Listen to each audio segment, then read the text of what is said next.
News కు స్వాగతం. ముందుగా హెడ్లైన్స్.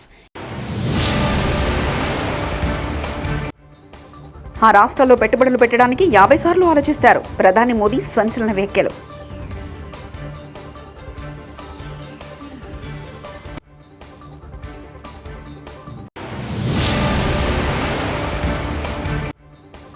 మంత్రివర్గ సమావేశానికి ఈసీ ఓకే.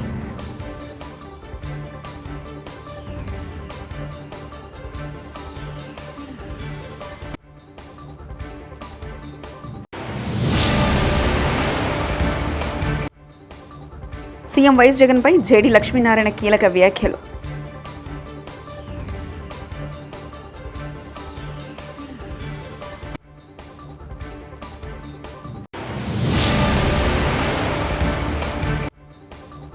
ఈవీఎంలో ఉన్న స్ట్రాంగ్ రూమ్ల వద్ద కూటమి శ్రేణులు పహారా ఉండాలి. నాగబాబు.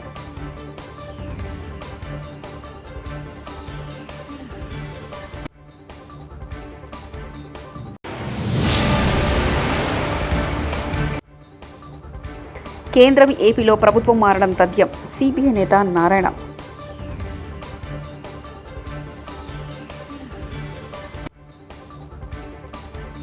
కాంగ్రెస్ పార్టీ అధికారంలో ఉన్న రాష్ట్రాల్లో పారిశ్రామికవేత్తలు పెట్టుబడులు పెట్టడానికి 50 సార్లు ఆలోచిస్తారని ప్రధాని మోదీ ఎద్దేవా చేశారు. లోక్సభ ఎన్నికల ప్రచారంలో భాగంగా ఆయన జార్ఖండ్లోని జంషెడ్పూర్లో ఆదివారం ఎన్నికల ర్యాలీలో పాల్గొన్నారు. ఈ సందర్భంగా ఆయన మాట్లాడుతూ కాంగ్రెస్ మావోయిస్టు భాష ఉపయోగించడం వల్ల ఆ పార్టీ అధికారంలో ఉన్న రాష్ట్రాల్లో పెట్టుబడులు పెట్టడానికి ఆలోచిస్తారన్నారు. మానవతాకి సేవా करने वाले संत समाज को गालियां देना शुरू कर दिया है. इस्कॉन, रामकृष्ण मिशन और भारत सेवाश्रम संघ के सेवा भाव से दुनिया भली भांति परिचित है. इन संगठनों ने बंगाल को गौरव दिया है. सुख दुख में इन लोगों ने लोगों का साथ दिया है. लेकिन यहां की मुख्यमंत्री कहती है कि हमारे ये संगठन देश को बर्बाद कर रहे हैं. मेरा सीधा सीधा आरोप है, यहां की मुख्यमंत्री मुस्लिम कट्टरपंथियों के दबाव में वोट पाने के लिए हमारे संतों को, हमारे महान संगठनों को सार्वजनिक रूप से गालियां दे रही है. తెలంగాణ మంత్రివర్గ సమావేశం నిర్వహణకు కేంద్ర ఎన్నికల సంఘం ఆమోదం తెలిపింది. సమావేశంలో చర్చించే అంశాలపై మాత్రం షరతులు విధించింది. దేశవ్యాప్తంగా లోక్సభ ఎన్నికలు జరుగుతున్న సంగతి తెలిసిందే. జూన్ 1వ తేదీన 7వ విడత లోక్సభ ఎన్నికలు ముగియనుంది. 4వ తేదీన ఓట్ల లెక్కింపు ప్రక్రియ చేపడతారు. తెలంగాణ మంత్రివర్గ సమావేశంలో అత్యవసర విషయాలు మాత్రమే చర్చించాలని ఈసీ కండిషన్ పెట్టింది. తక్షణం అమలు చేయాల్సిన అంశాల ఎజెండా మీద మాత్రమే మంత్రివర్గ సమావేశం నిర్వహించాలని కేంద్ర ఎన్నికల సంఘం స్పష్టం చేసింది. లోక్సభ ఎన్నికల ప్రక్రియ పూర్తయ్యే వరకు రైతు రుణమాఫీ అంశాలను వాయిదా వేయాలని ఈసీ తేల్చి చెప్పింది. అదేవిధంగా ఎన్నికల ప్రక్రియలో భాగస్వాములైన అధికారులు మంత్రివర్గ సమావేశంలో పాల్గొనొద్దని షరతు విధించింది. తెలంగాణలో ఇప్పటివరకు జరిగిన గ్రాడ్యుయేట్ ఎన్నికల్లో తమ పార్టీ విజయం సాధించింది, ఈ ఎన్నికల్లోనూ గెలుస్తుందని BRS working president Kalvakuntla Taraka Ramarao ధీమా వ్యక్తం చేశారు. ఆదివారం బీఆర్ఎస్ విస్తృత స్థాయి కార్యకర్తల సమావేశం నిర్వహించారు. గ్రాడ్యుయేట్ ఉప ఎన్నికల ప్రచారంలో భాగంగా ఆలేరులో బీఆర్ఎస్ కేడర్తో చర్చించారు. ఈ సందర్భంగా కేటీఆర్ మీడియాతో మాట్లాడుతూ గ్రాడ్యుయేట్ ఎన్నికల్లో ఓటు వేసే ముందు పార్టీతో పాటు అభ్యర్థి గుణగణాలను చూడాలని సూచించారు. కొట్లాడాలంటే మీరు మాకు బలం ఇవ్వాలి. ఇలా రేవంత్ రెడ్డి ఇచ్చిన ఒక్క మాట అమలు చేయకపోయినా కొట్లాడాలి అంటే రాకేష్ రెడ్డి లాంటి గొంతులకు బలం ఇవ్వాలి. బలం ఇచ్చి బలంగా నిలబెడితే కొట్లాడే శక్తి మాకుంటుంది. అప్పుడు ప్రభుత్వాన్ని నిలదీసే శక్తి మాకుంటుంది. అందుకే ఆలోచించాలి. ఇవాళ మా తమ్ముళ్ళు చెప్పాలి, ఉద్యమంలో కలిసి పనిచేసినాం. 10 ఏళ్ల కిందట ప్రభుత్వ ఉద్యోగులతో కలిసి పనిచేసినాం. తెలంగాణ యువతతోని బ్రహ్మాండంగా కలిసి పనిచేసినాం. కలిసి పనిచేసిన తర్వాత ప్రభుత్వం వచ్చింది, తెలంగాణ రాష్ట్రం వచ్చింది. ఎంతోమంది త్యాగాలు చేస్తారు. ఆ త్యాగాల నుంచి వచ్చిన రాష్ట్రం కాబట్టే మన ప్రభుత్వ ఉద్యోగులకు భారతదేశంలోనే ఏ రాష్ట్ర ప్రభుత్వం ఇయ్యనంతగా కేంద్ర ప్రభుత్వం కూడా ఇచ్చిన దానికంటే ఎక్కువ జీతం 73% జీతం పెంచుకున్నాం బ్రహ్మాండంగా. ఇవాళ కేంద్ర ప్రభుత్వ ఉద్యోగుల కంటే ఎక్కువ జీతాలు మన రాష్ట్రంలో రాష్ట్ర ప్రభుత్వ ఉద్యోగులకు మనం ఇచ్చుకున్నాం. కానీ ఏమైంది? 73% జీతం పెంచినామని మనం సంబరపడ్డాం. కానీ ఉద్యోగులకు ఇదే యూట్యూబ్లో అడ్డమైన వాళ్ళు ఏవెక్కిచ్చిండ్రు, మీకు మొదటి తారీఖు రోజు జీతం పడతలేదు. కరోనా అయిపోయిన తర్వాత కేసీఆర్ ఏమనుకున్నాడు, రైతు బంధు ఆగొద్దు, ఆడపిల్లల కళ్యాణ లక్ష్మి ఆగొద్దు, ముసలోళ్ళ ఆసరా పెన్షన్ ఆగొద్దు, రైతులు ఇబ్బంది పడొద్దు, రైతు బీమా ఆగొద్దు అని కేసీఆర్ ఆలోచించింది. ఎమ్మెల్యేలు కానీ, ఎంపీలు కానీ, మంత్రులు కానీ, ప్రభుత్వ ఉద్యోగులు కానీ ఒక 2 రోజులు ఆలస్యమైన ఏం కాదేమో అని ఒక మంచి హృదయంతో కేసీఆర్ గారు పేదల గురించి ఆలోచించి ఒక నిర్ణయం తీసుకుంటే దాని మీద రాద్ధాంతం చేసి ఇవాళ ప్రభుత్వ ఉద్యోగులకు మనకు మధ్యన ఇదే యూట్యూబ్ గాళ్ళు లేనిపోయిన అగాధం సృష్టించింది. 10 ఏళ్లలో భారతదేశంలోని ఏ ప్రభుత్వం చేయలే. 2 లక్షల ఉద్యోగ నియామకాలు చేసిన ప్రభుత్వం మన తెలంగాణ ప్రభుత్వం కేసీఆర్ గారి నాయకత్వంలో. కానీ దురదృష్టం ఏంది, పిల్లలను మనకు దూరం చేసింది. 2 లక్షల ఉద్యోగాలు ఇచ్చిన మొనగాడు భారతదేశంలో కేసీఆర్ తప్పేవాడు ఉన్నాడా చూపెట్టు అని రాహుల్ గాంధీని అడిగితే సమాధానం రాదు, మోడీని అడిగితే సమాధానం రాదు.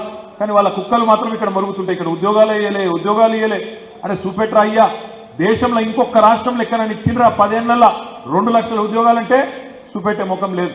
కానీ ఇక్కడ ఆయన కుక్కలు, ఆయన పెంపుడు జంతువులు కొన్ని మరుగుతాయి. ఏపీ ముఖ్యమంత్రి వైఎస్ జగన్మోహన్ రెడ్డిపై జయ భారత్ నేషనల్ పార్టీ అధ్యక్షుడు జేడీ లక్ష్మీనారాయణ కీలక వ్యాఖ్యలు చేశారు. ఈ సందర్భంగా ఆదివారం ఆయన విశాఖలో మీడియాతో మాట్లాడుతూ ఎన్నికల తర్వాత రాష్ట్రంలో జరిగిన హింసను తీవ్రంగా ఖండిస్తున్నామన్నారు. ఇటువంటి ఘటనలు జరుగుతున్నప్పుడు సీఎం విదేశీ పర్యటనకు వెళ్ళడం ఏమిటని ప్రశ్నించారు. జగన్ రాష్ట్రంలో ఉండాలని, శాంతి భద్రతలను కాపాడాల్సిన ముఖ్యమంత్రి ఆయన మంత్రులేనని అన్నారు. పోలింగ్ ప్రక్రియ ముగిన తర్వాత ఒకరిపై ఒకరు దాడులు చేసుకోవడం గర్హనీయమన్నారు. ప్రగలు ప్రతీకారాలతో రాజకీయ పార్టీలు పగ తీర్చుకోవడం సిగ్గుతో తలదించుకోవాల్సిన విషయమని ఆయన అన్నారు. ఓట్ల లెక్కింపు ప్రక్రియ ముగిసేంత వరకు కూటమి పార్టీల శ్రేణులు అప్రమత్తంగా ఉండాలని జనసేన పార్టీ ప్రధాన కార్యదర్శి కె నాగబాబు విజ్ఞప్తి చేశారు. ఈవీఎంలు భద్రపరిచిన స్ట్రాంగ్ రూమ్ల వద్ద పార్టీల ప్రతినిధులు పహారా ఉండాలని కోరారు. ఓడిపోయాక కూడా జగన్ కుర్చీ వదిలేందుకు సిద్ధంగా ఉండబోరని అన్నారు. ఎన్నికల్లో దాదాపు 82% ఓట్లు పోలవడం ప్రజాస్వామ్య విజయంగా వివరించారు.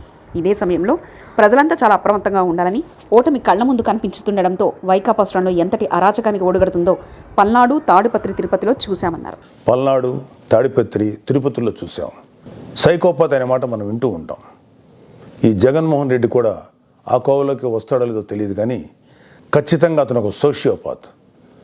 ప్రజలను కులాలుగా, వర్గాలుగా, పార్టీల వారీగా విడదీసి చిచ్చులు పెట్టి ఆనందించే రకం.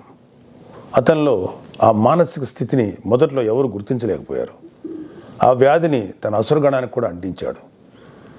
ఈ సోషియోపాత్ మానసిక స్థితి రోజు రోజుకి ముదిరిపోయింది.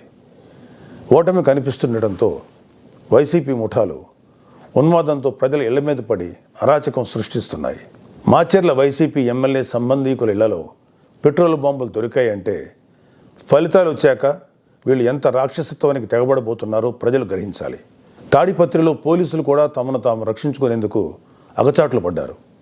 అంటే వైసీపీ ఎంతగా రెచ్చిపోతుందో అర్థం చేసుకోవాలి. వైసీపీకి ఓటు వేయలేదని తెలిసి ఇళ్లలో చొరబడి మహిళలను, పిల్లల్ని అందరినీ చావుగొట్టే పైశాచికత్వాన్ని పెంచింది ఎవరు? ఖచ్చితంగా ఈ జగన్మోహన్ రెడ్డి అనే చెప్పాలి. విశాఖపట్నంలోని కంచరపాలెంలో ఓ కుటుంబం కూటమి అభ్యర్థులకు ఓటు వేసిందని తెలిసి వైసీపీ గుండాలు ఆ ఇంట్లో మహిళలను, చదువుకుంటున్న పిల్లలపై దుర్మార్గంగా దాడి చేసింది. గర్భంతో పుట్టింటికి వచ్చిన మహిళపైన తీవ్రంగా దాడి చేశారు. అంటే వైసీపీ రాక్షసత్వం ఏ స్థాయిలో ఉందో తెలుసుకోండి. ఇలాంటివన్నీ తెలుసుకొని చిక్కటి చిరునవ్వులు చెందించే వ్యక్తిని ఏమనాలి? మహేష్ బాబు స్పైడర్ సినిమాలో విలన్ సూర్య గుర్తొస్తున్నాడు కదూ. ఉత్తరాంధ్ర నుంచి రాయలసీమ వరకు ఎన్నికల అనంతరం హింసను ప్రేరేపించడంలో వైసీపీ ఓటమి కనిపిస్తుంది. రాబోయే ఓటమిని కప్పిపుచ్చుకునేందుకే ఈ దాడులు చేస్తుంది. ఈవీఎంలు భద్రపరిచిన స్ట్రాంగ్ రూమ్స్ దగ్గర కూడా భద్రత పటిష్టంగా ఉంచాలి. అక్కడ సెంట్రల్ గవర్నమెంట్ వారిది 3 అంచెల సెక్యూరిటీ ఉంది. అయినా కూడా అక్కడ మన కూటమి పార్టీల ప్రతినిధులు నిరంతరం పహరా ఉండాలి. ముఖ్యంగా మన జన సైనికులకి, వీర మహిళలకి నా అభ్యర్థన ఏంటంటే, ఎక్కడైతే జనసేన పోటీ చేసిన ప్రాంతాల్లోని ఈవీఎంస్ భద్రపరిచిన స్ట్రాంగ్ రూమ్స్ ఉన్నాయో అక్కడ మన జన సైనికులు వాలంటీరింగ్ చేసి కాపులాగా కూర్చోవాలి. ఈ అవకాశాన్ని ముఖ్యంగా మనం వదులుకోవద్దు, వాడుకుందాం. ఈ వైసీపీ దుర్మార్గులను ఏ దేశంలోనూ తేలిగ్గా తీసుకోవద్దు. వాళ్ళు ఏ అరాచకానికైనా, దౌర్జన్యానికైనా తెగబడతారు. ఆ మధ్యన అంటే 2-3 ఏళ్ల క్రితం అమెరికన్ ప్రెసిడెన్షియల్ ఎలక్షన్స్లో కూడా ఎక్స్ ప్రెసిడెంట్ డొనాల్డ్ ట్రంప్ ఇలాంటి లక్షణాలే కనబరిచాడు. ఎన్నికల్లో ఓడిపోతున్నాను అని తెలిసాక కూడా నేనే గెలుస్తున్నాను, గతం కంటే గట్టిగా ఓట్లు వచ్చాయని ప్రచారం మొదలెట్టాడు. ఫలితాలు వచ్చాక కూడా నానా యాగి చేసి కుర్చీ వదలంటే వదలని అలాగే భీష్మించి కూర్చుంటే వైట్ హౌస్ నుంచి పంపేశారు. దాదాపు ఇలాంటి లక్షణాలే మన ఆపద్ధర్మ ముఖ్యమంత్రి జగన్మోహన్ రెడ్డి కూడా ప్రదర్శిస్తున్నాడు. అందుకే మొన్నటికి మొన్న ఐపాక్ మీటింగ్లో కూడా తన పార్టీ గెలుస్తుందని గొప్పలు చెప్పాడు. అతని మానసిక స్థితిని వంట పట్టించుకున్న ఉత్తరాంధ్ర నాయకుడు ప్రమాణ స్వీకార ముహూర్తం, విశాఖల స్థలం అన్నీ ప్రకటించేశాడు. జూన్ 4 తర్వాత వీళ్ళందరినీ ఏపీలో ఎన్నికల పోలింగ్ ముగిసి వారం రోజులు కావస్తుంది. ఫలితాల కోసం మరో 15 రోజులు ఆగాల్సిందే. ఈలోపు గెలుపుపై ఎవరి అంచనాలు వారివి. మరోవైపు పందెం రైలు హడావిడి, నియోజకవర్గాల వారీగా ఇప్పటికే కోట్లలో పందాలు నడుస్తున్నాయి. రాష్ట్రంలో ఏ పార్టీ అధికారంలోకి వస్తుందన్న దానిపై ఇప్పటికే 100 కోట్ల రూపాయల పందాలు కట్టినట్లు తెలుస్తుంది. పోలింగ్ రోజు వరకు వైసీపీకి చెందిన నేతలు పందాలు కట్టేందుకు భారీగా ముందుకు రాగా, ప్రస్తుతం సర్వే సంస్థల నుంచి వచ్చిన సమాచారం, గ్రామాల వారి క్యాడర్ అందిస్తున్న వివరాలతో వైసీపీ నేతలు పందాలు కట్టడంలో కొంచెం వెనక్కి తగ్గినట్లు తెలుస్తుంది. కేంద్రంలో ఏపీలో ప్రభుత్వం మారడం తథ్యమని సిపిఐ నేత నారాయణ అన్నారు. ఇండియాకు 400 సీట్లు వస్తాయని ప్రధాని మోదీ మైండ్ గేమ్ ఆడుతున్నారని, వాస్తవానికి పరిస్థితులు అందుకు భిన్నంగా ఉన్నాయని అన్నారు. 5 ఏళ్ల పాలనలో జగన్ చేసిన అవినీతి కారణంగా ఏపీలో ఆయన ఓడిపోతారని జోస్యం చెప్పారు.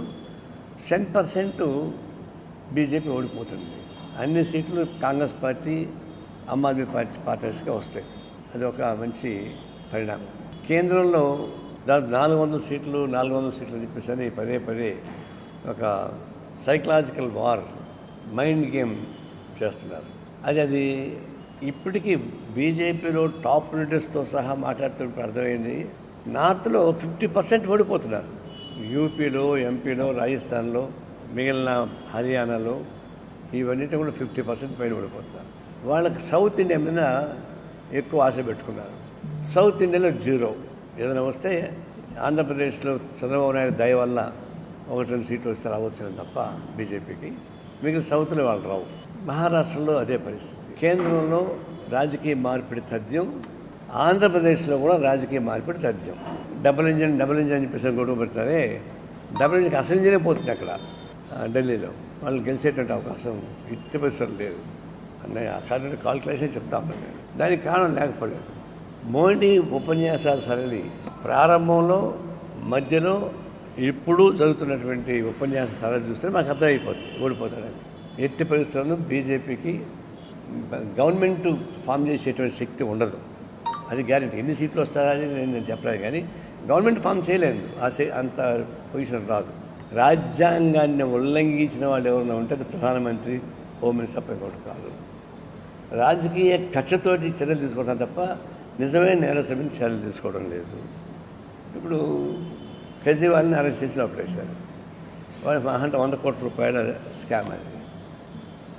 జార్ఖండ్ ముఖ్యమంత్రి 2-3 వేల కోట్ల రూపాయల నుంచి. ఈరోజు ములుగు జిల్లా కేంద్రంలో జరిగిన కాంగ్రెస్ పార్టీ ముఖ్య నాయకుల సమావేశానికి ముఖ్య అతిథులుగా హాజరైన కాంగ్రెస్ పార్టీ ములుగు జిల్లా అధ్యక్షులు పైడాకుల అశోక్, యూత్ కాంగ్రెస్ రాష్ట్ర కార్యదర్శి సూర్య ఈ సందర్భంగా మాట్లాడుతూ, రాబోయే పట్టభద్రుల్లో వరంగల్, ఖమ్మం, నల్గొండ ఎమ్మెల్సీ ఉప ఎన్నికల్లో కాంగ్రెస్ పార్టీ అభ్యర్థి తీన్మార్ మల్లన్నను భారీ మెజార్టీతో గెలిపించాలని, తెలంగాణ రాష్ట్రంలో పేదల పక్షాన నిరుద్యోగుల కోసం నిలబడి కొట్లాడిన మల్లన్నను పట్టభద్రులు సీరియల్ నంబర్ 2 మొదటి ప్రాధాన్యత ఓటు వేసి ఆశీర్వదించాలని విజ్ఞప్తి చేశారు. గడిచిన 10 ఏళ్ల నుంచి ప్రజల మధ్య ఉంటూ ప్రజా సమస్యలపై తన గొంతుకును వినిపించిన తీన్మార్ మల్లన్నను పట్టభద్రుల ఎమ్మెల్సీ ఉప ఎన్నికల్లో తీన్మార్ మల్లన్నను 1,00,000 ఓట్ల మెజారిటీతో మొదటి ప్రాధాన్యత ఓట్లతో గెలిపించాలని కోరారు. నష్టం జరిగిన మొట్టమొదటిగా స్పందించే ఒక నాయకుడు, గొప్ప నాయకుడు తీన్మార్ మల్లన్న గారు.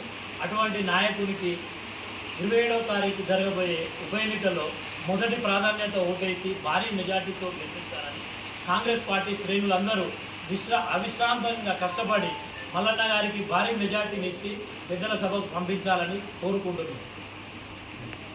27వ తారీఖు జరగబోయే ఎమ్మెల్సీ ఎన్నికలలో తీన్మార్ ప్రశ్నించే గొంతుగా ప్రజా సమస్యలపై అలుపెరుగని పోరాటం చేసిన యోధుడు తీన్మార్ మల్లన్న గారికి మొదటి ప్రాధాన్యత ఓటేసి భారీ మెజార్టీతో గెలిపించాలని ములుగు జిల్లా కాంగ్రెస్ పార్టీ పక్షాన అందరినీ, పట్టభద్రులందరినీ, ప్రతి ఒక్కరిని వేడుకోవడం జరుగుతున్నది.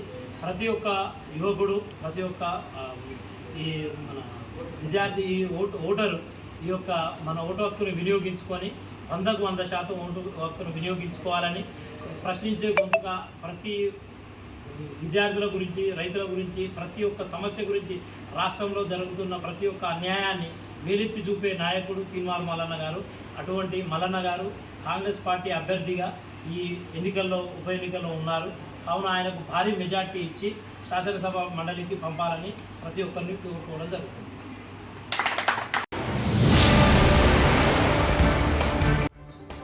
ఆ రాష్ట్రాల్లో పెట్టుబడులు పెట్టడానికి 50 సార్లు ఆలోచిస్తారు. ప్రధాని మోదీ సంచలన వ్యాఖ్యలు.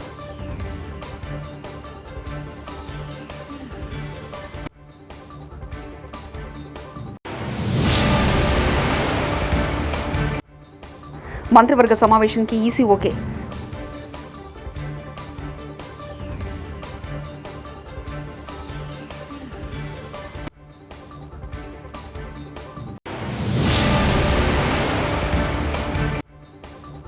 సీఎం వైఎస్ జగన్పై జేడీ లక్ష్మీనారాయణ కీలక వ్యాఖ్యలు.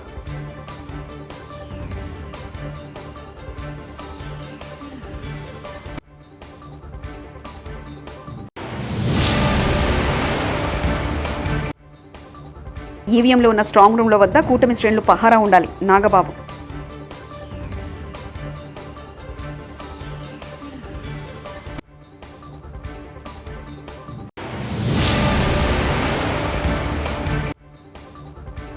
కేంద్రం ఏపీలో ప్రభుత్వం మారడం తథ్యం. సిపిఐ నేత నారాయణ.